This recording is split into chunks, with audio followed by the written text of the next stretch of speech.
আজকে আমাকে ফুল দিয়ে কেন সংবর্ধনা জানালো, চলো সেটাই তোমাদের সঙ্গে শেয়ার করি। হে এভরিওয়ান, কেমন আছো সবাই? আশা করছি সবাই অনেক ভালো আছো, আমিও খুব ভালো আছি। আজকে আমি বেরিয়ে পড়েছি আমার গন্তব্যে যাওয়ার জন্য।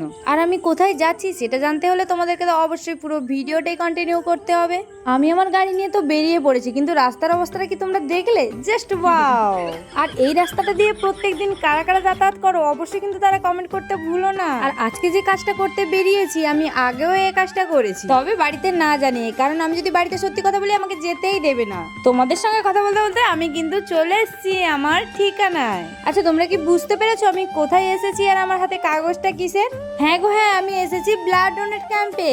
কারণ আমার শরীরে অনেক রক্ত, একটু তো দান করি, কারণ অনেক পাপ করেছি, সেগুলো তো পূর্ণ করতেই হবে। চলো বেশি ভাট না বকে পুরো কথায় আসা যায়। তো আজকে ছিল আমার শ্বশুর বাড়ির পাশের গ্রাম চুরকা এক দাদার ছেলের 8তম জন্মদিনে ছিল ব্লাড ডোনেট ক্যাম্প। ওই ক্যাম্পে এসেছিলাম ব্লাড ডোনেট করার জন্য। আর এই অনুষ্ঠানে উপস্থিত হতে পেরে আমি নিজেকে ধন্য মনে করছি। আর আমি প্রত্যেকটা মানুষকে সাজেস্ট করব যে তোমরাও এগিয়ে আসো। তোমাদের এই একটু একটু রক্ত হয়তো একটা মানুষের প্রাণ হয়ে দাঁড়ায়। যাই হোক, বেশি একটু জ্ঞান দিয়ে দিলাম। চলো তোমাদের স্কুলটা একটু ঘুরিয়ে দেখাই। স্কুলটা কেমন তোমরা অবশ্যই কমেন্ট করে বলো। আর এই স্কুলটার ভেতর আমি কিন্তু ফার্স্ট ঢুকলাম, আর স্কুলটা এত সুন্দর সাজানো গোছানো, কি বলবো তোমাদেরকে। চলো এবার কাজের কথায় আসা যায়। রামানন্দ দাস অধিকারী ও কৃষ্ণা দাস অধিকারীর একমাত্র ছেলে মোহন দাস অধিকারীর 8তম জন্মদিনে ছিল ব্লাড ডোনেট ক্যাম্প। আর ওই দাদাকে আমি জানাই আমার মন থেকে অনেক অনেক শুভেচ্ছা ও ভালোবাসা, কারণ এত সুন্দর একটা উদ্যোগ নেওয়ার জন্য। আর আমি দাঁড়িয়েছিলাম ওই ফর্ম পূরণ করার জন্য লাইনে।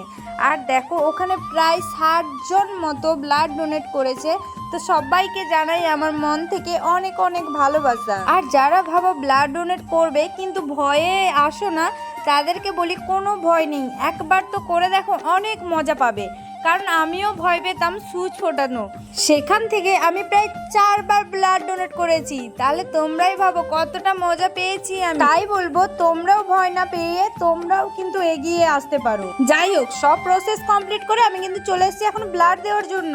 এই জায়গাটা আসলে আমার সবচেয়ে বড় যা সমস্যা হয়, এত মোটা মানুষ আমি, তাও আমার শিরাই খুঁজে পাওয়া যায় না ভাই। আর যা বুঝলাম এই দাদা আমার শিরা খুঁজেই ছাড়লো। না না, একটু তো মজা করছি। আর আমি যে দাদার ইনভাইটে এসেছি, দেখো এই হলো সেই দাদা, আমাদের সবার প্রিয় বুদ্ধদেব দা। আর তোমাকেও জানাই আমার মন থেকে অনেক অনেক ভালোবাসা ও শুভেচ্ছা, কারণ তুমি যদি না আমাকে জানাতে হয়তো এত সুন্দর একটা অনুষ্ঠানে আমি উপস্থিত হতেই পারতাম না। যাই হোক, ভিডিওটা একটু এলোমেলো হয়েছে, তোমরা কিন্তু একটু মানিয়ে গুছিয়ে নিও। তারপর দেখো আমার তো ব্লাড দেওয়া কমপ্লিট, এখন দিয়েছে আমাকে চারা গাছ। ব্লাড তো দেওয়া কমপ্লিট হলো, এবার না খেয়ে কি আমি বাড়ি যাব? একদমই না।